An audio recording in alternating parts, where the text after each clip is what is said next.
It starts with a basket. You built the store yourself, and it holds everything standing between your family and the hungriest weeks of the year. Pits, containers, baskets. You checked it 7 days ago, and everything was fine. This morning you lift a lid, and the grain is not sitting where it should be. The level has dropped. There's a hole in the weave, chewed from the outside in. There are droppings. There are marks left by teeth much smaller than anything you have ever been afraid of. Nothing broke in during the night. Nothing fought you. Nobody hurt a thing. Everything else in this story grows out of that silence. The animal that took your grain has no interest in you, no wish to defeat you, and no concept of you as an opponent. It wants the one thing you spent an entire season producing, and it will take it a mouthful at a time for as long as you let it.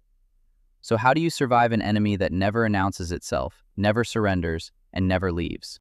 How do you survive something that can erase a community's whole year without a single dramatic event happening anywhere? Begin with the arithmetic, because the arithmetic is alarming. Under good conditions, a single breeding pair of rats can theoretically produce descendants numbering in the thousands within a year. Not across a lifetime, within a year. So the hole in the basket isn't the problem. The hole is a receipt. It's proof that something began a while ago, and what began is a curve, and human beings are notoriously bad at reading curves early. You don't start with an army. You start with a nuisance so small that ignoring it feels like the sensible adult decision. Ignoring it is how you lose the year. And losing the year is a precise thing, not a vague misfortune, because the timing is what makes it lethal. A farming family doesn't eat evenly. They harvest once, they store, and then they spend months drawing that store down toward a floor they can already see coming. Grain taken in the first weeks after harvest is irritating. Grain taken in the last weeks before the next one decides whether there is a next one. Rodents eat steadily throughout, which means their share bites deepest exactly when yours has nearly run out, and there is nowhere to go for more. The field is bare. The harvest is months away. This is why archaeological sites across cultures and centuries show clear, repeated signs of rodent damage to stored grain, and why some historians argue that over the long run, food lost this way cost farming communities more consistently than any single dramatic catastrophe. Not more frightening, more expensive. Drought and raiders are remembered because they arrive loudly. A slow leak never arrives at all. The intuitive assumption is that rodents were always around, always a plague, and humans eventually learned to fight back. That assumption is wrong, and the way it's wrong is the most interesting part of this story. Hunter-gatherer communities moved often and rarely built up large stockpiles anywhere, and they dealt with this problem far less than settled farmers did. That isn't luck. A rodent population is capped by whatever is scarcest around it: food, shelter, or the things hunting it. In the wild, food comes and goes with the seasons, cover is patchy, and something is always looking for you. Numbers rise a little, crash a lot, and never get far. The infestation did not follow humans out of the wild. It arrived with the granary. Look at what a grain store actually is from the outside. A large volume of concentrated, high-energy food held in one fixed place, kept dry, sheltered from weather, and protected from most of the predators that would otherwise hold a small mammal population down. Every constraint that used to limit rodent numbers is lifted at once, inside the same building. That's what turns the alarming arithmetic from a theoretical curve into an actual population living in your walls, because the curve only runs when nothing interrupts it, and we had just built the first place on Earth where nothing did. Nobody constructed a fortress here. Somebody constructed extremely desirable housing and then acted surprised about the tenants. Keep hold of that, because it's the spine of everything ahead. Almost every improvement humans made to storage made the site better for us and better for them at the same time. Agriculture and serious infestation didn't collide. They arrived together, two consequences of the same decision, which leaves our family standing over a ruined basket in a narrow corner. They can't go back to moving with the seasons because the entire point of farming is that the food stays put, and so do you. The grain has to live somewhere. So the first question isn't how to kill anything. It's far more practical than that. How do you keep food in a fixed place a rodent can't reach? The first real defense wasn't hunted, it was built. Across an enormous range of unconnected cultures, ancient communities arrived at strikingly similar answers, which usually means the physics leaves very few options. Elevation came first. Granaries raised on stilts or platforms, putting open air between the grain and the ground where rodents live and travel. The beauty of elevation is that it works while you sleep, costs nothing to run, and never gets tired or distracted, which is more than can be said for any other layer in this system. Height alone doesn't trouble an animal that climbs for a living, and people clearly learned that fast, because some designs added flat, disc-shaped barriers fitted around the supporting posts. Those guards exploit one narrow limitation. A rodent runs up a post effortlessly, but generally can't get around a properly positioned overhang, since that means going outward and upside down, and it won't. Notice what the disc quietly admits, though. It exists because elevation on its own wasn't enough, a pattern about to repeat for the rest of human history.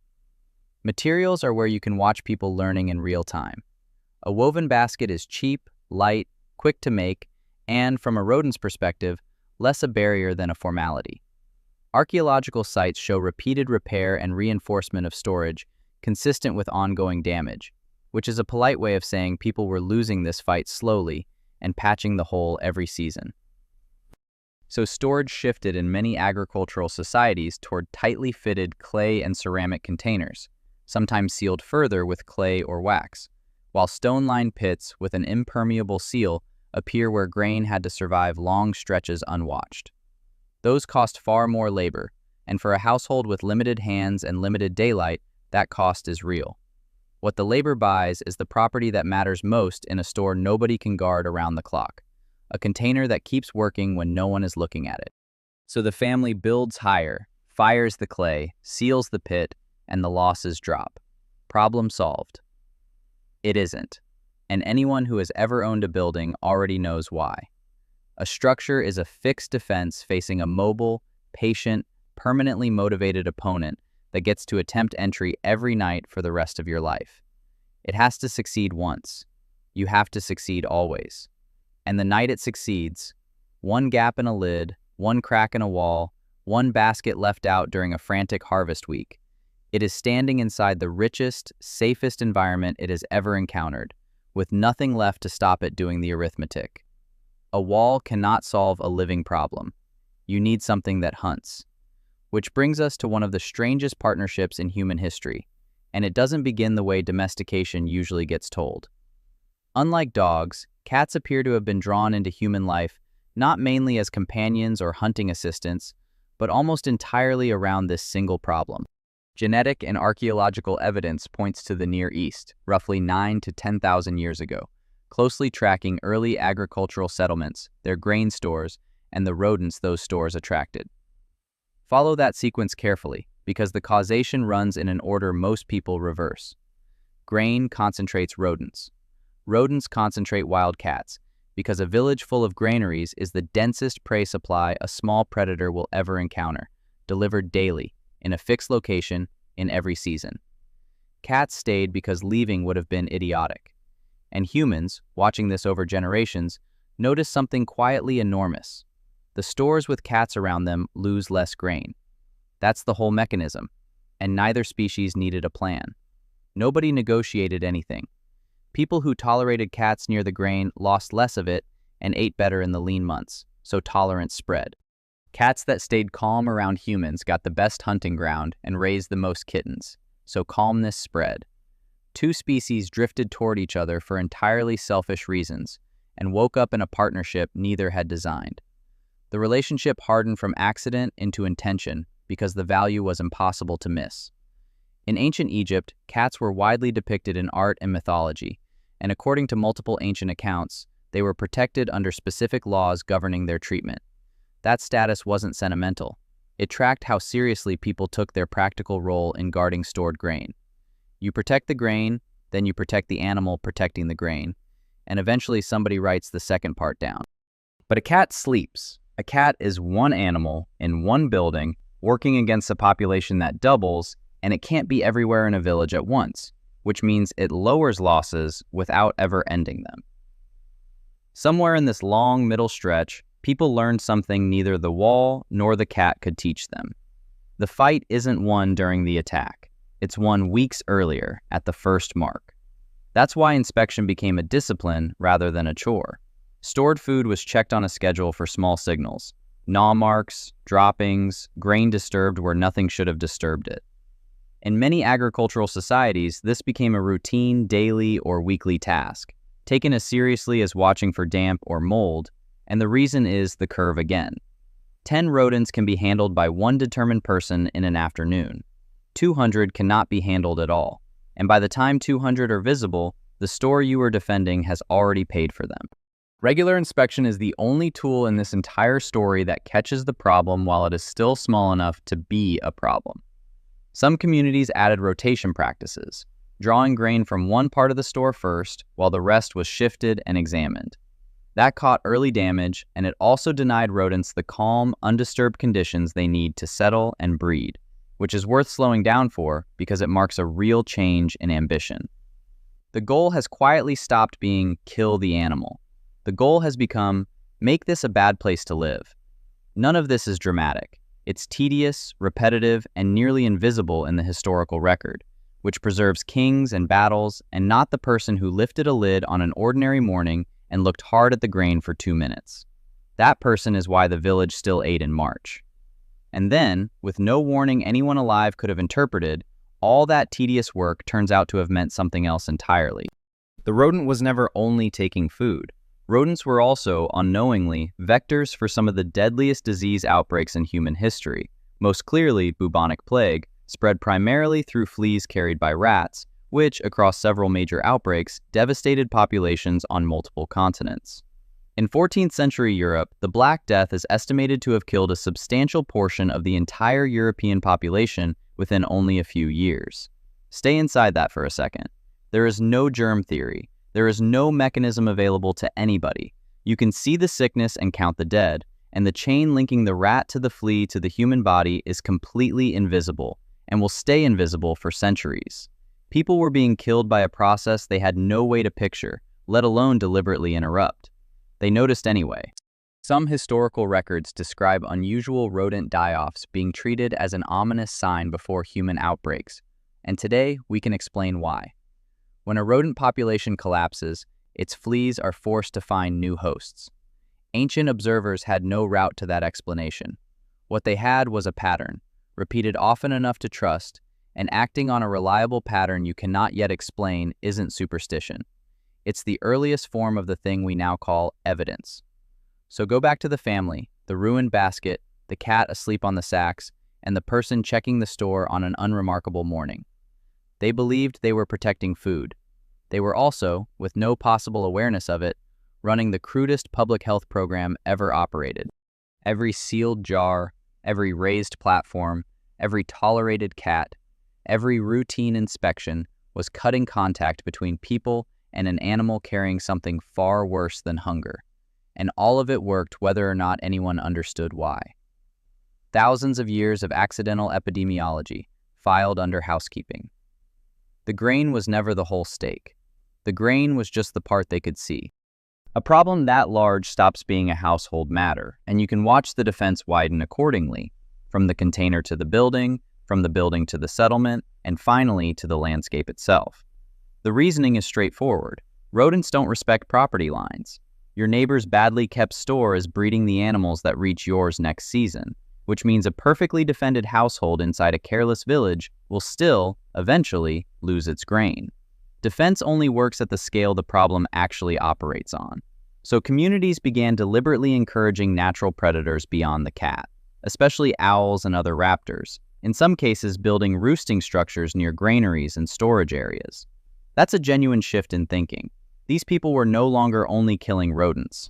They were reshaping the local environment so that the animals that kill rodents had a standing reason to live nearby, hunting for free, at night, across an entire settlement, indefinitely. Storage consolidated too.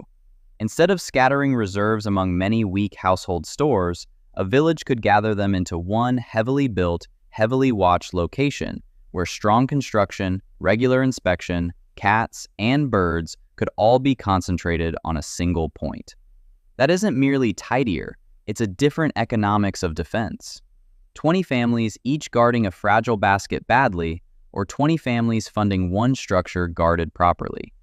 Whole societies escalated further. Ancient Chinese agricultural records describe periodic rodent population booms, sometimes linked to climate and harvest conditions, severe enough to trigger organized community-wide action, including coordinated trapping and campaigns to clear the fields, which tells you these outbreaks had grown past anything a household could absorb. Medieval European records describe villages organizing formal rat hunts during severe infestations, sometimes offering rewards for rodents caught or killed. Roman agricultural writers gave rodent control in grain storage the same practical weight they gave irrigation and soil quality. And that detail carries more than it seems, because nobody spends valuable space in a technical manual on a problem that isn't costing anyone money. Somewhere along this road, a rat stopped being a household nuisance and became a matter of public policy. People fought the animal directly as well, and always had. Simple mechanical traps appear across many ancient and traditional cultures, including deadfalls, where a weighted stone or log is released by a disturbed support, and snares adapted for small animals. Some historical and ethnographic records describe poisons made from plant extracts, toxic to rodents but less dangerous in the concentrations used around stored human food, though the hazard of setting poison beside the year's food supply is self-evident, and the practice was never universal. Certain larger rodent species were, in some places, treated as food rather than purely as pests, which lowered local pressure and added protein in a lean season, and which sounds unconventional right up to the moment you're hungry. Traps and poisons share one weakness, and it's the same one the wall had. They act after the population exists. Kill 50 rodents in a place that reliably supports 500, and the place refills, because you removed the animals and left the reason they were there. You're subtracting from a total the environment keeps restoring. The deepest response, then, wasn't aimed at the animal at all. It was aimed at the conditions manufacturing it. Some traditional agricultural societies used crop rotation and field management chiefly for soil health, but those same practices disrupted the stable habitats rodents rely on near cultivated land. Harvest timing mattered. Moving grain quickly into secure storage mattered. So did clearing the fields afterward, because leftover grain and ground cover, which a farmer reads as debris, a rodent reads as food and housing. And every rodent that survives the winter out there arrives at your granary in spring, already fed and already breeding. Cut the cover and you haven't killed anything. You've lowered the number of animals that ever come into existence to be killed. These concerns run through agricultural traditions across multiple ancient cultures, not as a separate anti-rodent campaign, but as part of managing the whole farming cycle, season after season. Those communities had no ecological science. They had generations of failure, which teaches slowly and thoroughly. They had worked out that field health and rodent pressure were linked, and they had stopped asking, "How do we kill them?" and started asking a far better question. Why is this place so good for them? The answer had been in plain view since the first granary went up. We built it that way. There's one last place this problem travels, and it's the version with no exits. A wooden ship carries food for weeks or months, and it also carries countless gaps, holds, and cargo spaces where rodents can nest. Maritime records across multiple seafaring cultures describe rodent damage to ship stores as a recurring operational threat, sometimes severe enough to endanger the food supply before a voyage even reached its destination. On land, when a store fails, you rebuild it, move it, or go to a neighbor. At sea, every layer is gone. You can't elevate the store, you can't clear the fields, and you certainly can't fetch more grain. The store is the world, and the problem sails with you, which is where the ship's cat comes from, a tradition so widespread it looks like folklore and is really just accounting.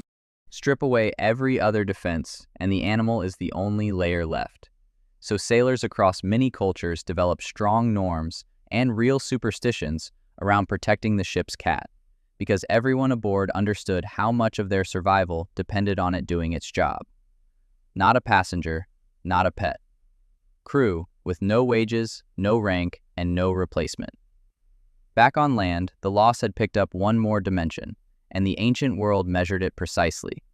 In societies where grain also paid taxes, tribute, or debts, An infestation threatened not only what a family could eat, but what a family owed, and a debt doesn't shrink because rats got there first. Lose enough of the store, and you eat less, and you also fall behind. And falling behind in a subsistence economy compounds into the following year, when you're farming while hungry and owing more than before.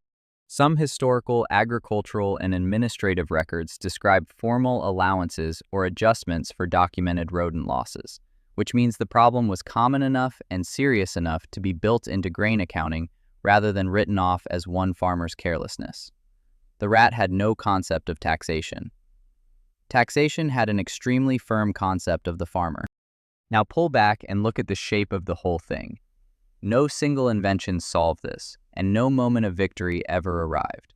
What accumulated instead, across thousands of years, was a system built in layers, each one added because the one before it wasn't enough alone. Raise the store, and they climb. Seal the store, and they wait for a gap. Bring in the cat, and the cat sleeps. Inspect the grain, and you catch early damage but not disease. Concentrate the store, and you concentrate the risk. Clear the fields, and you shrink the population before it ever reaches the door. That's the real answer to how anyone survived this, because those layers aren't a list of alternatives. They're a sequence of nets, and every one of them leaks. What saves you is that they leak in different places, at different hours, for different reasons. The wall fails at night. The cat fails while asleep. The inspection fails between checks. The field clearing fails in a bad season. Any one alone gives you a store that empties slowly. All of them together give you a store that mostly holds. And mostly holding, repeated across 10,000 years, is the ground a civilization stands on. None of it required industrial poison or modern pest control. It required patient engineering, one exceptionally useful animal, and relentless, unglamorous attention to a threat that never once arrived with a roar. Only with a store that kept getting quietly emptier.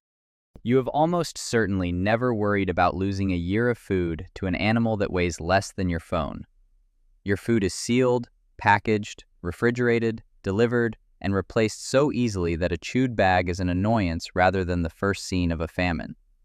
That distance makes the ancient version very easy to underestimate, and it also hides how much of the ancient version you still practice.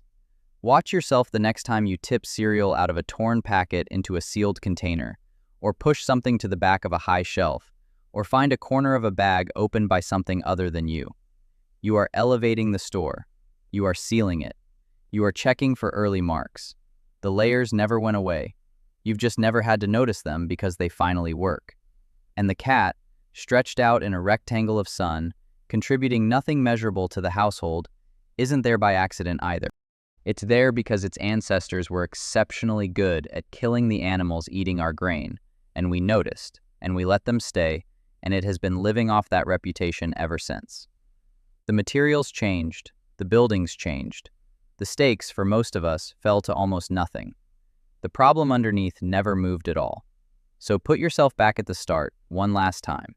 Same morning, same store. You lift the lid, and there's a small hole in the weave, and the grain has shifted slightly where it shouldn't have shifted, and the whole thing would be so easy to explain away as nothing. Would you have caught it in time? Or would the year already be gone? Tell me below. See you in the next one.